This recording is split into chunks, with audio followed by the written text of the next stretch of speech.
Diffusion, the international science radio show. We have a bouncer on the doors of perception. The good, the bad, the ugly. It gets pretty exciting. The myths, the truths. Toxicology. Astroseismology. Magnetism. The dark side. Genetically engineered potatoes. Planetoid. I love that word. Hello and welcome to Diffusion. Sit back and relax while we inoculate your brain with weird and wonderful science. I'm Ian Woolf. This week, solar cells so efficient they still generate power in the shade. But first up, news of a treatment for COVID-19, climate that's already changed, and a new moon.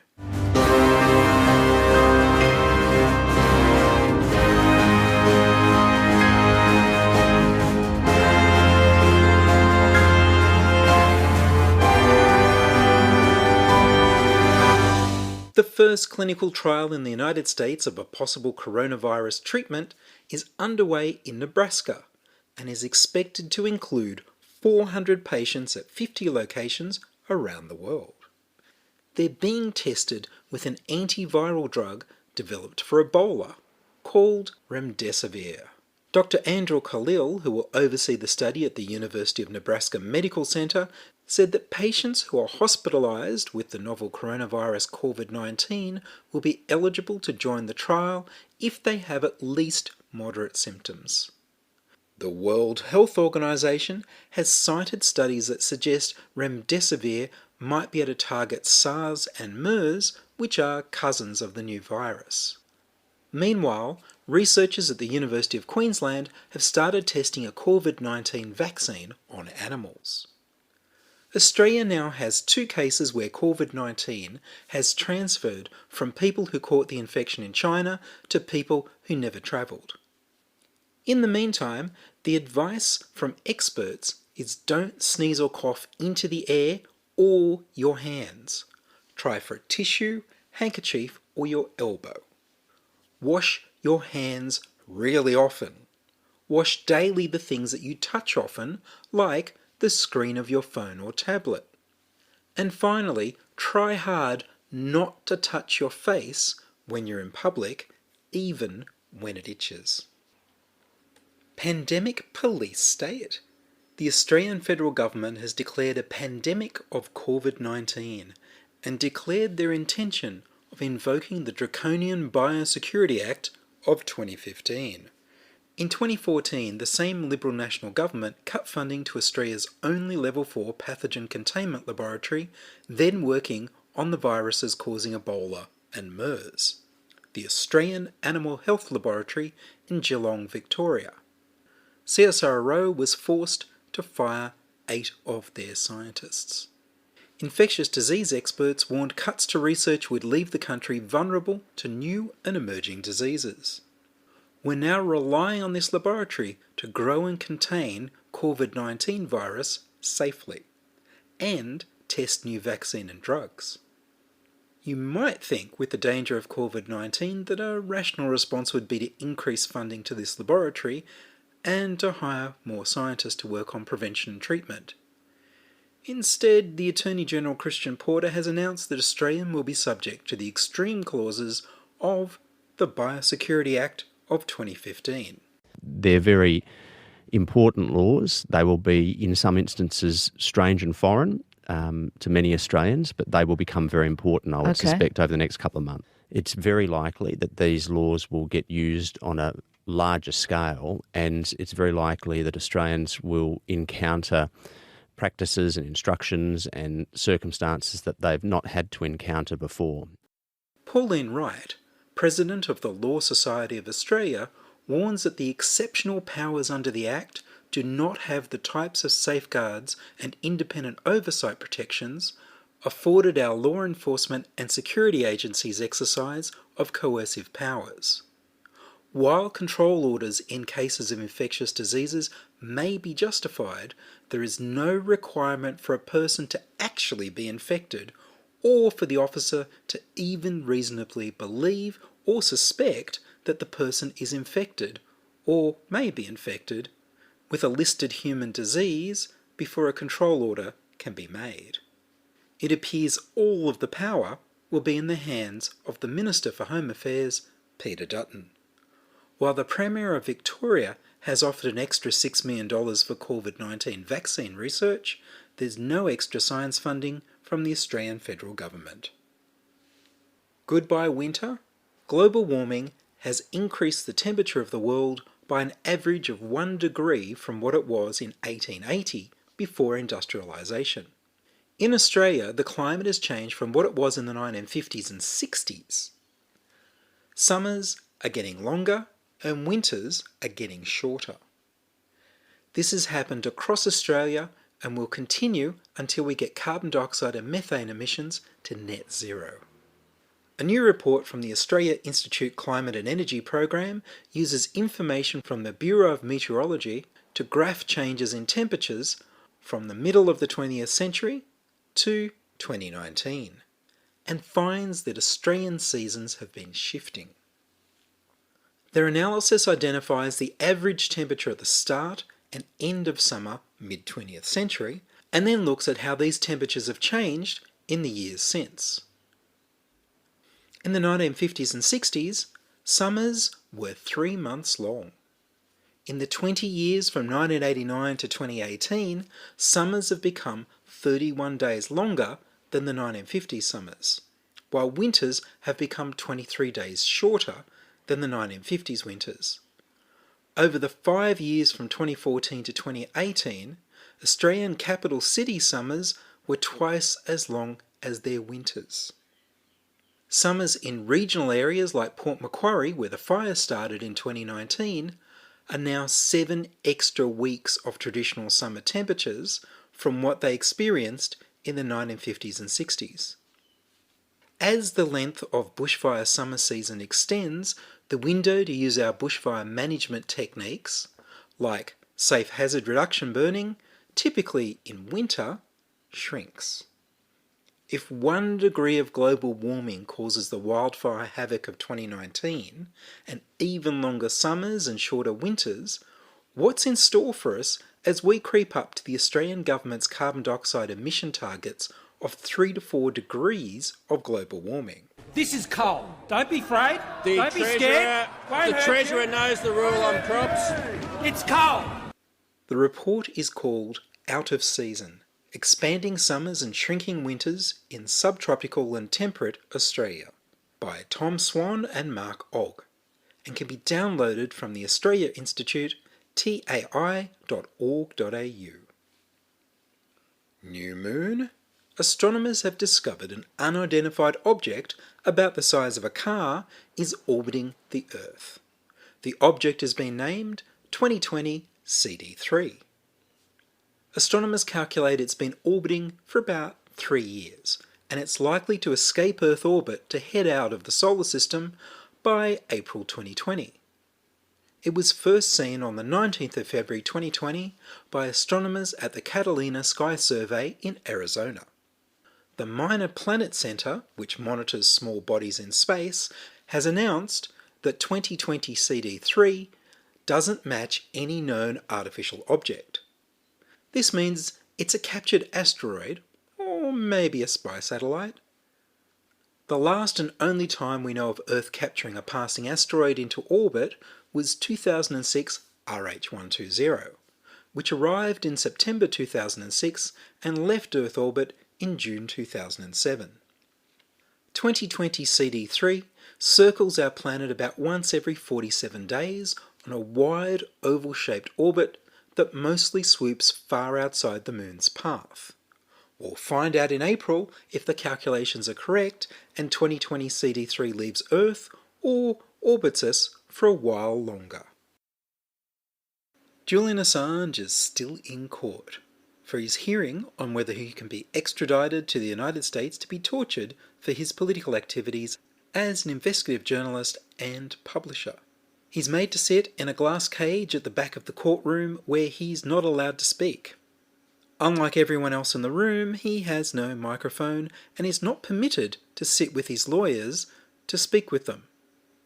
When his lawyers complained, they were told that he could pass notes up through the courtroom or they could stop the entire proceedings while he's transferred to a holding cell back inside the prison, allowing the conference with his lawyers, and then transferred back, which would take several hours each time. Here's more than 1,300 journalists from around the world speaking up for Assange.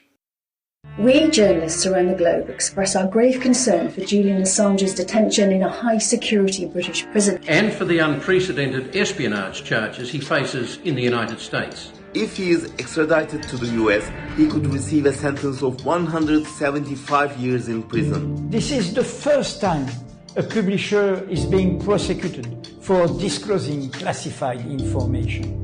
This is why I am speaking up in defense of Julian Assange, now at this dangerous time. He is being prosecuted for the crime of revealing war crimes. It is a terrible miscarriage of justice. And as a precedent threatens our journalist colleagues working all around the globe. Without WikiLeaks, we wouldn't know about the evidence of war crimes in Iraq and Afghanistan, NSA spying on world leaders and UN representatives, abuse and torture at Guantanamo and other sites, and much more.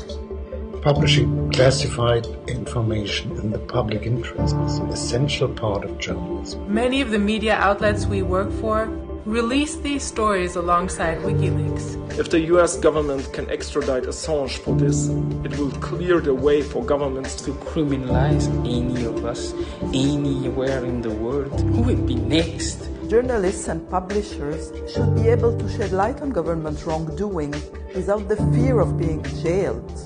We, journalists of many countries, demand that Assange be released immediately from prison, that the UK government and judiciary refuse to permit a politically motivated extradition, and that the US government drop the charges of espionage. What happens to Julian Assange could happen to all of us.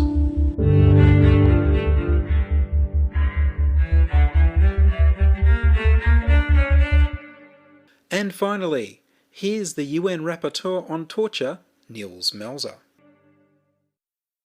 First of all, Julian Assange and WikiLeaks exposed systematic torture that has not been prosecuted. So impunity for torture is a clear violation of the Convention Against Torture, and I need to intervene in this matter.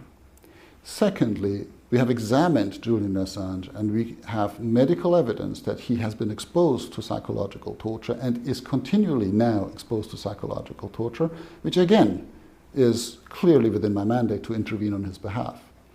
Thirdly, if Julian Assange gets extradited to the United States, he's likely to be tortured until the day he dies. And that, to prevent that, again, I'm called to intervene.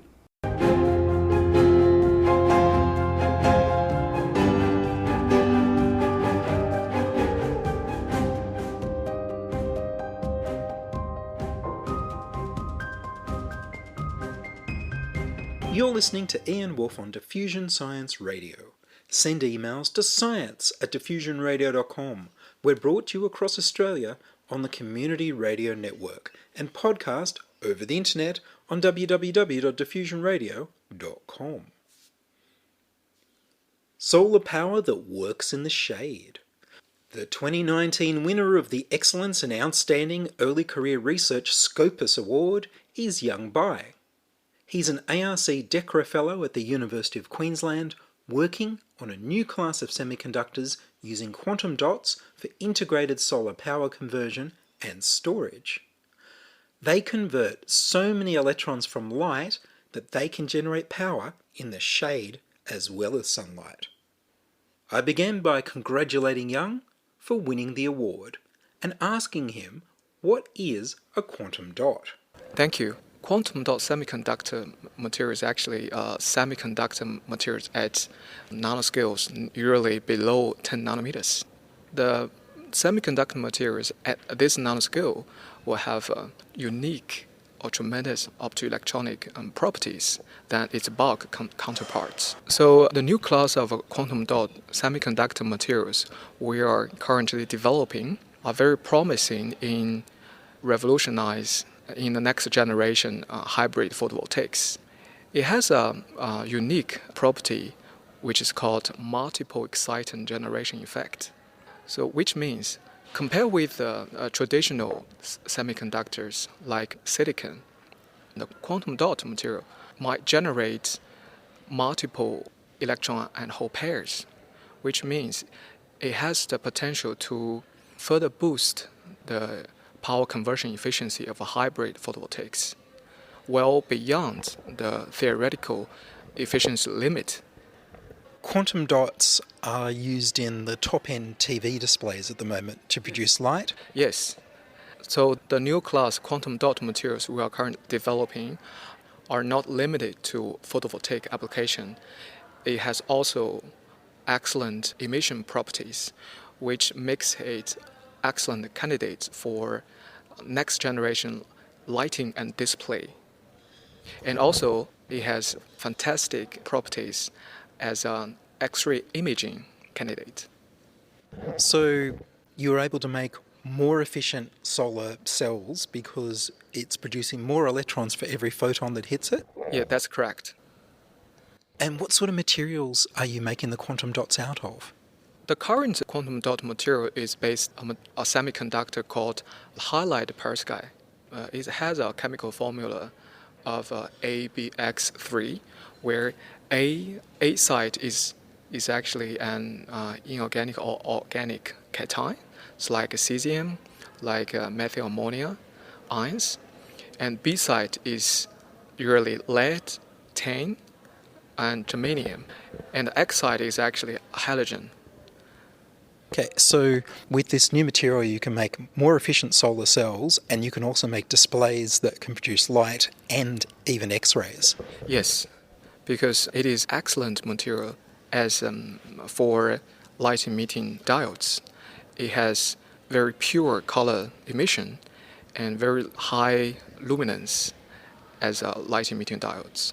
And another major property of this material is its defect-tolerant properties, which means we can make high-quality semiconductor materials with high quality in a solution process.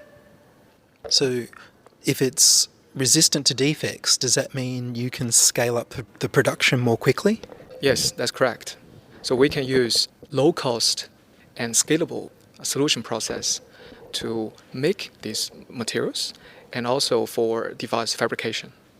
I'm guessing you've already patented this? Yes, we have already patented this.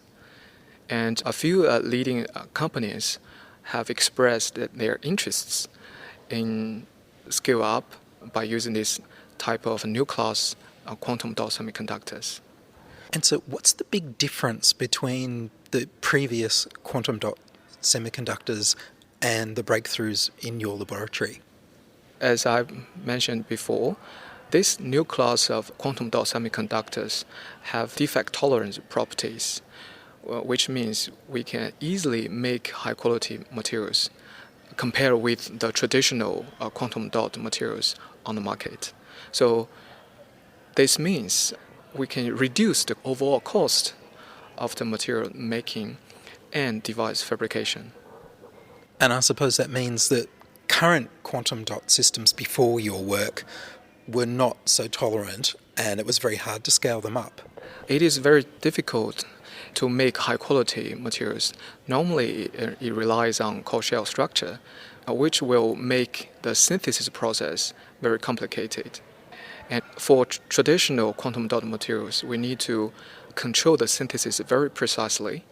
So it makes the process more difficult to scale up. And this is quite a range of frequencies you're talking about producing and detecting. So if you can create X-rays with the material, does that mean you're detecting them as well? Not create X-ray. It is sensitive to high, X-ray. It is an excellent materials for detecting, not only limited to low energy photons, but also to X-ray and even gamma. So the astronomers would be interested in making telescopes out of them, perhaps? Yes, I guess so. So I think this material are quite unique in terms of its excellent optoelectronic properties.